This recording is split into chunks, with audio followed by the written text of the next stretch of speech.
Welcome back to Talk the Walk with me, Sarah Wong. I'm with Chief Executive Carrie Lam to talk about Hong Kong's economic and political directions. Thank you very much, ma'am, for joining us today.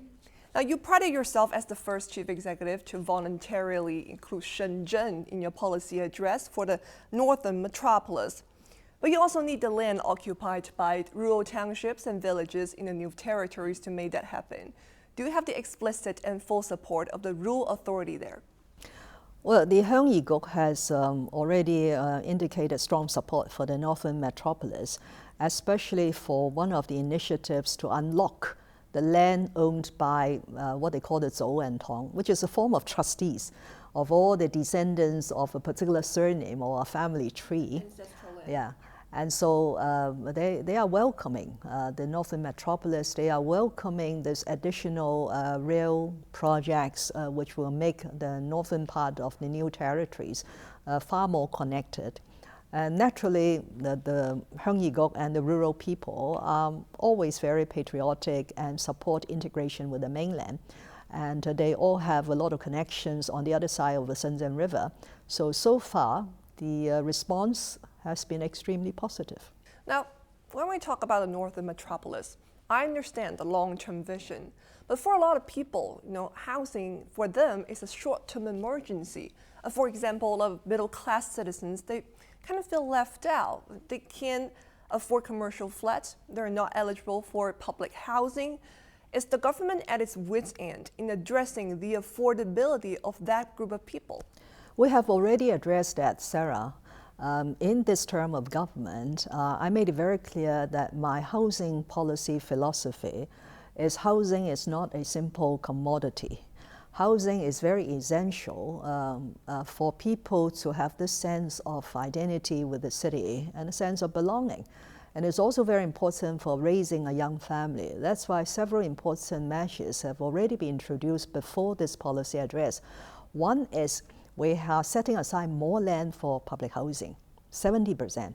And public housing now includes far more categories. It's not just public rental housing.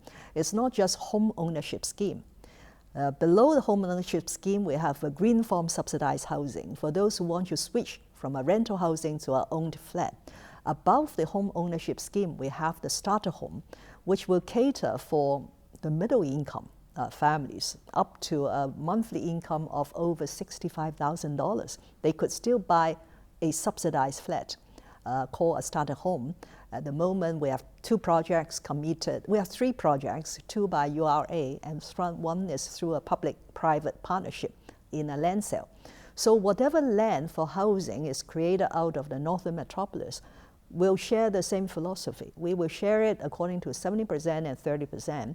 And by increasing the supply of the private housing, we hope that then even the private housing will also be more affordable in time to come. Now we're at the end of your 5-year term. Can you say that the government has solved Hong Kong's housing problem? Well, not immediately, but we have plans. We expect that in the next 15, 20 years, we will have over 1 million housing units available.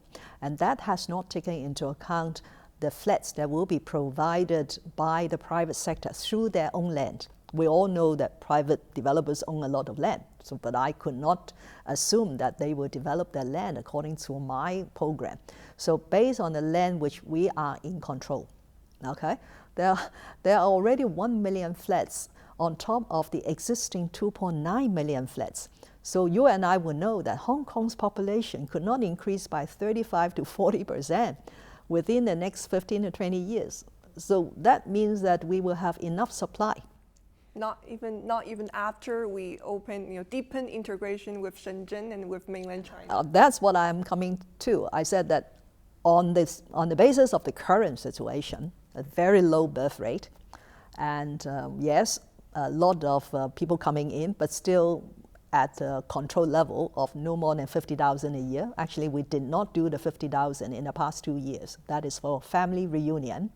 Yes, we will attract more overseas and mainland talents, but the numbers are small. My quality admission scheme is only an annual quota of 4,000. So assuming that most of these factors remain more or less the same, we will not be able to see a population growth of that magnitude, which means that we will have sufficient units, flats, for the people of Hong Kong.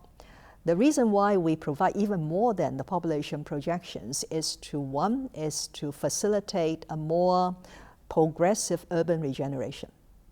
So old buildings redevelop, so people need to be decanted to new units. Secondly is to enable Hong Kong people to live in bigger, slightly bigger flats. You and the government has always said that Hong Kong, the society, has returned to stability after the imposition of the national security law. Now, in your mind, according to the policy address, the solution to mending social rifts and enhancing society cohesion is to educate the public about the national security law and the basic law, and you wrote out a spate of initiatives to do that. Now, how do you make sure that these initiatives is effective in achieving your goal, while many people simply brush them aside as propaganda? Well, the government is not very effective in propaganda. Otherwise, my governance will be far more effective based on the things that we have done in the last 4.5 years or so. Now, this is not propaganda. If you want to live and succeed in a place like Hong Kong, you have to respect and adhere to the Constitution of the People's Republic of China, because Hong Kong is an inalienable part of the People's Republic of China. You cannot advocate for independence of Hong Kong. You cannot engage in secession activities. You cannot subvert state power. And then you have to understand what is one country, two systems. Yes, you can have your own system, capitalist system, the rule of law, independence of judiciary, the Hong Kong dollar currency. But all these have to be preceded by one country. You have to support national security, because no place will be safe if national security is at risk. But at the end of the day, if there are a very tiny proportion of people who simply don't like all these things, they don't want Hong Kong to be part of China, then there's nothing I could do about them. Is that right? If they want to emigrate, yes, but I'm telling those who aspire to emigrate that Hong Kong has such a bright future. And being Chinese people, shouldn't we be more patriotic? Shouldn't we respect the national government instead of colluding with a foreign party in order to undermine the security of Hong Kong and our country? Those who may disagree with your ideology, the government ideology, they choose to immigrate, but some of them choose to stay. And while they're staying in the Hong Kong society, they are displaying a certain degree of disobedience that is causing problem to your governance. For example, they make it so much harder to implement key policies that you need, such as vaccination campaign and even the use of the Leave Home Safe app recently. So why are you willing to risk that? No, people have their freedoms. Hong Kong respects, and the basic law safeguards the rights and freedoms of individuals. So unless that particular objective is of paramount importance that we need to mandate, otherwise we can only persuade, incentivize people to adopt certain behaviors. But those behaviors could not breach the law. Any law-bridging behavior is not going to be tolerated, because Hong Kong is a city which prides itself on the rule of law. So other than that, Hong Kong remains a very free society. I absolutely have no intention to indoctrinate Hong Kong people into adopting a certain belief or behaving in a particular way, as long as it is law-abiding. So you are right. With that sort of attitude and approach, maybe sometimes it's difficult for us to fully implement what we believe to be the best solution. Then we will have to settle for the second best solution, if this is the collective preference of the Hong Kong society. Now, looking back to the past 5 years, some people think that you are an effective bureaucrat, but not so much as a leader. Now, what do you think is your biggest achievement in the past 5 years? I don't particularly want to talk about achievements, but what I have done in this policy address is we have published, together with the policy address speech, a supplement which ran into 160 pages is to provide the facts. We do not do any propaganda in that policy address supplement. We provide facts, figures, statistics, and so on, to tell the people of Hong Kong what this term of government has done. This government has spent more than 40% in a mere 4 years on health, welfare, and education.